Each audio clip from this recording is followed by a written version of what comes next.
now. Right then, the last workshop, the credit card workshop, we did the basics of the setup, spending money on a card, handling interest, making a payment. But what happens when we're going to use the card to purchase and we haven't got the money in the category? You saw in the last workshop how YNAB moved the money automatically. Well, what happens when we don't have the money there? Let's take a look at how it works. So to start with, we'll do a little bit of a recap of what we covered in the last workshop. I'm going to set up my credit card. I've got $100 still waiting to be given a job. I'm going to make a contribution to repay my card with that.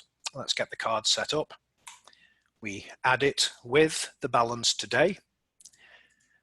It happens to be, let's just pick on MasterCard today. And the balance today, we'll keep it a nice round number. Let's say $1,000. How are we going to pay that $1,000 back? Well, I can't do it all this month. I can't use that option. I'll be using the option to pay it over time. And of course, we set the goal. 100 a month, that's going to be what, about 10 months or so. So let's try April of next year, see if I land it lucky first time. And occasionally I get lucky, so there we go.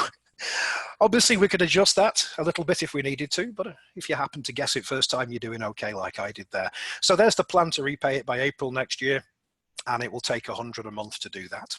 I'm comfortable there. There's the payment category, and there is the goal, whose job is to remind me of that plan. So we look at the budget, and there's the goal, and there is the reminder. 100 a month starting this month, please, to pay that down. That's my plan to pay back the debt I have when I begin, the balance I have. And there's the plan for my money. So the $430 I've got here in the bank needs to pay my internet bill, get me some food, get me gas. I put a little bit aside here for some essentials that I know are going to be coming at some point, and I've got $100 ready, sat there to pay MasterCard. Now, as you saw in the last workshop again, if I spend budgeted money with a credit card, there's nothing for me to worry about. There's nothing for me to do. Let's make an internet payment. So I've got the money in the checking account, but I'm choosing to pay the bill with the credit card. So here in the MasterCard account, we're going to record that we pay ISP for their internet services, and we charge the $100 to the MasterCard. Now that increases the balance, of course, but we were spending budgeted money. Therefore, YNAB can change the job of the budgeted money. The $100 that was in my checking account waiting to pay the internet bill is still in my checking account, but now it's in the checking account waiting to pay the MasterCard bill. So what do I have waiting to send MasterCard? I've got the $100 to pay down some of the balance I started with. And I've got the budgeted internet money to send them as well. So right now I have $200 I could send them. And if I were to make a payment, just to close the process off, just a quick recap here, if I were to now make a $200 payment, you'll see the loop close. We hit the record payment button. Excuse me one moment. We hit the record payment button. $200 from checking. And that's when the money leaves, right? That's when the $100 to pay down some balance and the $100 to cover the internet bill. That's when the money leaves checking. That's when the balance reduces. And there we see it. Checking's down to $230, MasterCard down to $900. Payment money gone. So before I push on, and of course what you're here to see is what happens when we don't spend budgeted money, but we overspend. But is everybody comfortable there with that recap of what we covered in the last workshop? Raise your hand there if that all made sense. If you saw the money move, if you're comfortable with why it could move, and you're yeah, look at the hands go up there. Good. Good, good, good. Yeah, that's it. Catherine, Excellent. Catherine says, if the money's not there, though, how much can move, i.e. auto maintenance? Well, you've just read my mind, because that's what I'm going to do now. Let's now do some lowering of hands, and let's now do some unbudgeted credit card spending. I mean, we can't all sit down and start YNAB with thousands of dollars and conveniently have enough money to be able to fund all of these categories with hundreds and hundreds of dollars at the start. So it is a very realistic scenario when you begin that you're going to need to take on more debt. So how do we handle it? Well, I come to start the car doesn't work. I pop open the hood. I get my trusty hammer. I beat everything under the hood with my trusty hammer that looks like a good beating might make a difference. To my surprise, the car still doesn't start. So I'm now forced to call my buddy Mike, the mechanic. He comes out and takes a look at the car, he kicks the tires, and he tells me it's going to cost $600 to fix. Now I don't have $600 for car repairs. I haven't had a chance to build that up. I've only got 50. So what happens? Because the only way I'm going to be able to pay for the car repairs is with the MasterCard. I don't have the money to do it any other way.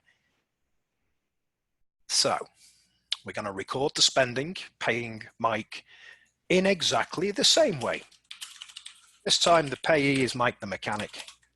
This time the category is auto maintenance with only $50 in it, but the charge is $600. So we're once again, you may get fed up of seeing me and hearing me say this, but once again, that charge will increase the balance of the card that we're paying down by $600. Now let's take a look at the budget and see the big difference. The big difference is we do not have $600 ready to pay for that charge later. What do we have sitting ready to pay for the $600 charge? Only $50. It's the $50 that was in car maintenance. That's all we had. That's all we can set aside to pay. So what this little orange alert is telling me is that if you can't cover the $550 that's still remaining, you're going to be creating debt. But don't worry, that is not $550 of debt yet. That is only potential debt. That is potential debt until the end of July. At the end of July, it will become credit card debt. So I have until the end of July to find $550 more for car maintenance. Now, there are only two ways for me to come up with the money to cover that. Method number one, do I have money somewhere else in the budget that I'm prepared to trade for less debt in maintenance for the car? Well, I don't have any other money really, apart from that 50 down here for home maintenance. So let's pull that 50 at least and set it aside for car maintenance instead. So now at least I've got $100 for car repairs. So now I've got $100 that I'll be able to send, but I'm still missing $5. And the second way I can cover that is with new money. Do I get paid between now and the end of the month? If I do, when I get paid, maybe I can take care of covering it then. So we'll say I get paid, in comes the money. This is when, of course, the money has arrived in reality, not before. And we'll say it's $1,000 turns up. That is now money in the bank account. That is now money that gets a job. And if I possibly could squeeze the 500 from this, if it wasn't all needed elsewhere, well, I could cover the overspending that way. And it works whether I find some or find all. If I put 200 from this paycheck towards it, that's now 300 with 300 debt and 300 to pay with. If I find an extra 100, it's 400 to pay with and 200 for debt. If I find all of it, it's all of it ready to pay off the $600 charge and none of it becoming debt. So let me check in before I go on to show you the next step, which is, of course, what happens if I cannot cover it by the end of the month, Dave? We'll get onto that in just a minute. But are you comfortable there that with budgeted spending, the money moves to the payment category? With unbudgeted spending, it can't. Are you comfortable that this is debt at the end of the month? And are you comfortable that the two ways to stop it becoming debt at the end of the month are to find money from somewhere else or to find money from paycheck as it comes in? Raise those hands if you're absolutely comfortable. Hit me up in the Q&A window with a question if there's anything I can cover for you. It's the next piece that I'm waiting for. Jeanette, okie dokie. Thank you for those raised hands. Let's lower them. And what I'm going to do now is we're going to get rid of that paycheck that arrived and saved me from potential debt. Let's undo until we get rid of it. And we go back to where we were with a couple of 130 in the bank. The car repair has happened. The budget tells me that I could only find 100, that I've only got 100 therefore to be able to pay. 500 is going to become debt. So at the end of the month, any debt balance that you see there, credit card overspending, whether you've got one category overspent like I have, or whether you've got 5, here's what happens. All of the remaining unpaid debt is rolled up into the debt repayment goal that you have on your card. So I had a debt repayment goal to repay $1,000 over 10 months, $100 at a time. As I roll over into next month with debt, notice now my repayment amount is $155.56. So that is reflecting that I had a plan to repay down the balance I had, but we've just had to add more debt. And if I still want to be out of debt by the same date, I now need to come up with more each month to do it. And if that number then starts to just creep higher and higher and higher with no means of meeting it, I'll simply come down here, edit the goal, push it out a bit further into the future, and come back to review what I need to come up with. That seems to have been a missing piece for a few of you. Let me check in with you. Are you comfortable there? Any uncovered debt at the end of the month on a credit card rolls in to your repayment target and the repayment target recalculates. Are you comfortable then that if the repayment target after it's recalculated is too extreme, too aggressive, we can turn the heat down a bit by changing the repayment date? Belinda, you are absolutely correct. Belinda says, and if I'd been debt-free up until that point, that is when I would create the goal to repay it. Correct. I had a goal to repay some debt, so it had a goal to hook onto and recalculate. If I didn't have a goal already, then I would create one. I've opened up that question window as well. I want to make sure everybody's comfortable with what you've seen. Is there anything else there? Meredith, would we edit the MasterCard every month to incorporate the interest fees? We'd record the interest in the MasterCard the way we would record any other charge on the card. The same way we record the internet charge, the car repair charge, the interest charge is the same. Now the question is, do I have money set aside for the interest charge at the moment? Come back to July. And the answer is no, I don't. So if I then do get an interest charge, which is likely because of course I've just had to not pay all of the car repair. If I then get an interest charge on the MasterCard, we're going to record that like any other. If I was importing, it would just import like any other. So here comes MasterCard. This time they're charging me for interest and they charge me $35. That increases the balance of the card, right? Of course, like any other charge. The only question is, did we have the money in the category first or not? Was it budgeted interest charge or not? Will it be handled like the internet or like the car repair? Find out next week. No, seriously, here we go. Find out right now. Handled exactly the same as the car repair, right?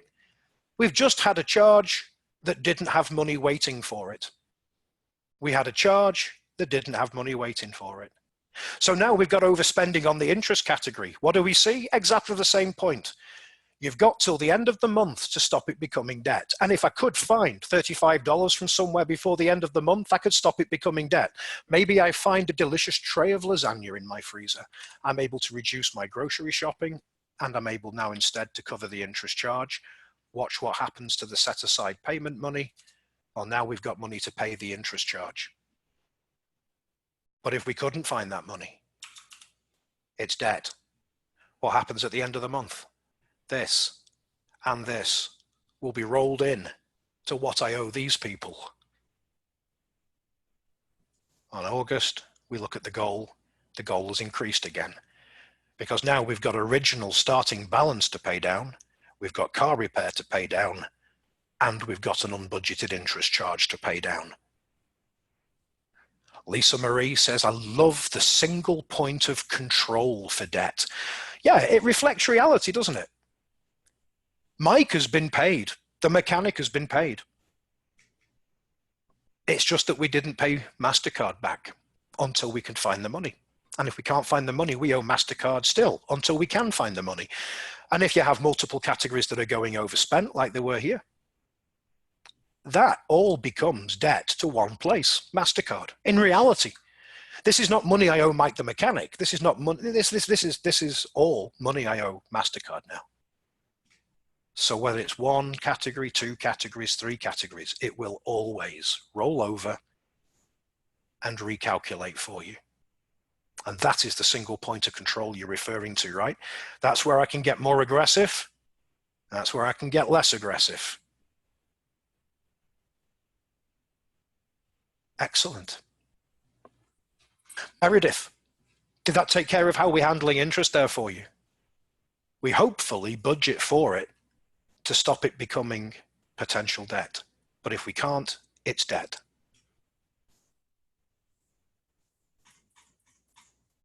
Yeah, Jamie, don't ever feel that that was something to feel guilty about. Jamie says, I've only just started YNAB and I get the impression I'm going to be using that technique a lot.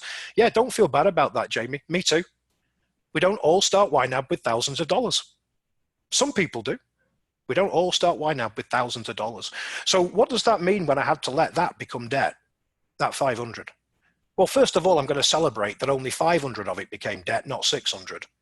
I'm going to celebrate that I managed to find 100. And secondly, I am not going to feel guilty about this or feel that it's somehow failure because it's simply lousy timing. That's all it is, out of my control. If I had been budgeting 6 months earlier, longer, I may have some more money for it. If the stupid car had broken down 6 months later rather than today, I would have had more for it, but it didn't. It happened today. What's important is we stay in overall control. That all of that makes us feel as like we're going to be falling behind, lagging behind, we stay absolutely in control when it becomes debt by looking at this number. May, is it fair to say that the money that's in the payment category, when compared against the credit card balance, the difference between them is your current debt? Absolutely correct. What is this number by definition? It is the balance of the credit card today. What is this number by definition? The money I have waiting to send them. So the difference between what I owe and what I can send is the debt. Correct. When there is no difference between these two numbers, there is no debt. You owe X and you have X waiting to pay. But whenever there is a difference between that number and this number, there is debt, by definition. Glad to see interest is handled the same way. One less thing to remember. I would agree with that one, Clara. One less thing to remember. Good, good. Yeah, the purchase idea. Yeah, Ray, the idea of referring to it as a purchase is just to reinforce that interest is nothing special. When I look at my credit card statement, it will consist of bills being paid, gas being bought, food being bought, cars being repaired, interest being charged. So we handle it the same way. It is the same. Yeah, you like the idea that interest is a purchase of time. Yeah, it helps to focus a little bit. I mean, I started with a whole bunch of different credit cards and debt, so it was kind of scary to me to see the total amount really that I was having to put aside towards time. Brings it home. Yeah. All righty. Last chance in the question window there. Otherwise, I think we're about done. You've got what you need on credit cards. Wonderful stuff, Alina. And I'm going to finish off with giving you a link then. We're going to take a little longer break. We do this every 4 workshops. And don't forget, we've got 20 of them today. So if you'd like to join me for workshop number 5, I'm going to be starting that one at the bottom of the hour. So what's that, about 22 minutes away for everybody? And if you'd like to join me, we're going to stick with the theme of debt, but we're going to look at debt strategy. So there is the registration link, if you'd care to join me. It's called Creating a Debt Paydown Plan, and it's aimed perfectly at those people who are starting with multiple debts, big debts, and simply don't know where the money should be budgeted first. What jobs should get my money if I've got a ton of debt? I would love to see you there. Thank you for the kind words. My name is Dave. Bye-bye for now.